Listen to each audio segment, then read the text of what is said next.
Hello students, good morning to all of you dear students. आज का जो हमारा टॉपिक है वो हमने लिया है क्लास 7 सब्जेक्ट हिस्ट्री, और इसमें हमारा जो चैप्टर नंबर है वो है चैप्टर नंबर 3 दिल्ली सुल्तान। हालांकि इस चैप्टर को हमने कंप्लीट पढ़ा है, हमने इसके 2-3 लेक्चर किए हैं, 2-3 लेक्चर में हमने इसको कंप्लीट पढ़ लिया है। तो आज जो इसका पार्ट रहता है वो है इसकी एक्सरसाइज। इसकी एक्सरसाइज में हम इसके पढ़ेंगे क्वेश्चन आंसर, पहले शॉर्ट आंसर टाइप क्वेश्चन, फिर लॉन्ग आंसर टाइप क्वेश्चंस। तो लेट्स बिगिन। क्वेश्चन हमने यहाँ पर लिखे हुए हैं। क्वेश्चन नंबर 1 है, which ruler first established her and his capital at Delhi. वो कौन शासक था जिसने दिल्ली में सबसे पहले अपनी हुकूमत बनाई थी, अपना राज्य स्थापित किया था। आंसर के तौर पर आंसर में है Anangapala Tomars, Anangapala of the Rajput dynasty first established his capital at Delhi.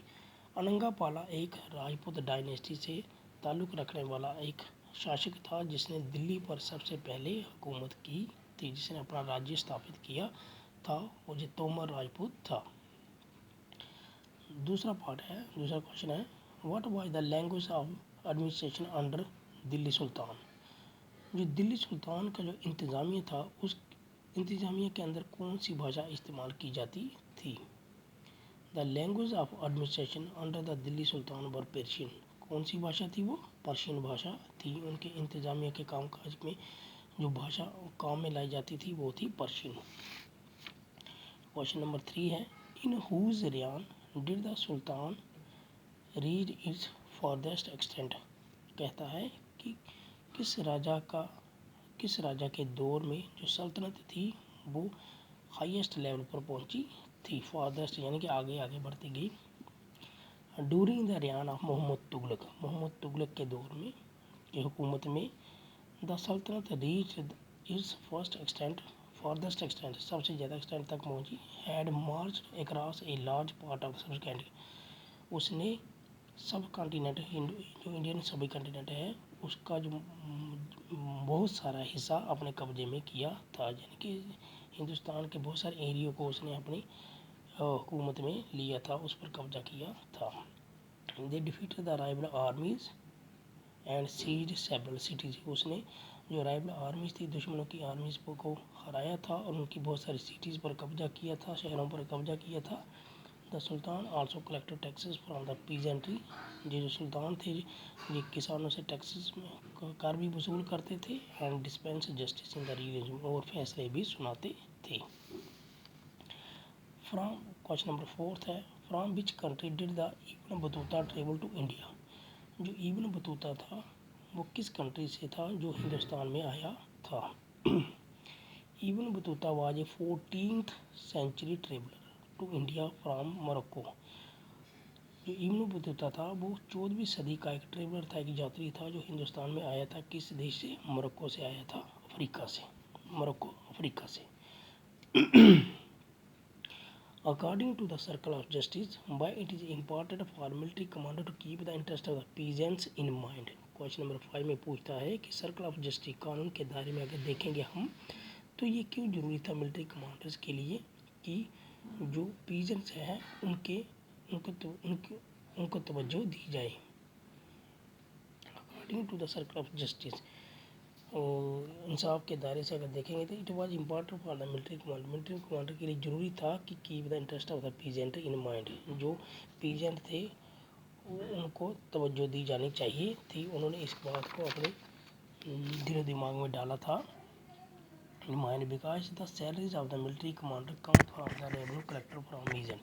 क्योंकि वो जो मिलिट्री कमांडर के किसानों को इसलिए तवज्जो देते थे पीजेंट्स को, इसलिए उनकी इंटरेस्ट को उन माइंड में रखते थे, क्योंकि जो मिलिट्री कमांडर्स की जो सैलरी आती थी वो कहाँ से आती थी? रेवेन्यू जो किसे इकट्ठा किया जाता था, किन से लिया जाता था? किसानों से लिया जाता था। इसलिए वो किसानों का खास ध्यान रखते थे, उनकी बात को सुनते थे। What the peasants were able to pay the revenue only when they were happy and prosperous. और पीजेंट्स तब ही रेवेन्यू दे पाते थे जब वो खुश होते और खुशहाल होते, तभी वो रेवेन्यू देने के योग्य हो जाते। What is meant by internal frontier and external frontier of the सुल्तान? कहता है कि जो इंटरनल फ्रंटियर है और एक्सटर्नल फ्रंटियर से आपका क्या मतलब है। इंटरनल फ्रंटियर हो गया अंदरूनी भाग, भीतरी भाग, और एक्सटर्नल फ्रंटियर हो गया इंटरनल फ्रंटियर हो गया अंदरूनी भाग, और एक्सटर्नल फ्रंटियर हो गया बाहरी भाग। तो आंसर में हम पढ़ेंगे the internal frontier mean the hinterland of the garrison town. Internal frontier means कि जो भीतरी एरिया था, means the hinterland of the garrison town, जो गैरिसन टाउन तक ही हदूद में था इन राजाओं के, दिल्ली के सुल्तानों के गैरिसन टाउन तक की जो एरिया से हदूद था, अंदर अंदर जो एरिया था जहाँ तक उनकी सिटीज़ बनी थी गैरिसन टाउन तक, जो आर्मी के लिए, सैनिकों के लिए बनाए थे, तो उस एरियाज़ के वहाँ क्या कहते हैं internal frontier. The external frontier means the areas beyond the hinterland of the garrison town. अब वो एरिया जो गैरिसन टाउन से बाहर का एरिया था, बाहरी एरिया था, उसको एक्सटर्नल फ्रंटियर कहा जाता है। इंटरनल फ्रंटियर हो गया अंदरूनी एरिया गैरिसन टाउन के, और एक्सटर्नल फ्रंटियर हो गया गैरिसन टाउन से जो बाहर का एरिया था। क्वेश्चन नंबर 7 है, जो लास्ट क्वेश्चन नंबर है, what were the steps taken to ensure that Muktis performed their duties? Why do you think they may have wanted to defy the order of the Sultan? What were the steps taken to ensure the Muktis? कहता मुक्ति जो काम करते थे उनकी duty को अच्छी तरह चलाने के लिए किस तरह के स्टेप उठाए गए थे, किस तरह के जो कदम उठाए गए थे। Steps taken to ensure that the मुक्ति परफॉर्म द ड्यूटी वेल। बहुत सारे कदम उठाए राजाओं ने कि जो मुक्ति है वो अपनी, राजा ने, शासक ने बहुत सारे कदम उठाए कि मुक्ति जो है वो अपना जो काम है वो अच्छी तरीके से करे। पहला तो ये था appointment of accountant to check the amount collected by the मुक्ति। सबसे पहले अकाउंटेंट की भर्ती की गई, उनको अपॉइंटमेंट किया गया ताकि वो चेक कर सके कि मुक्ति जो रेवेन्यू इकट्ठा करते हैं उसको देखा जा सके।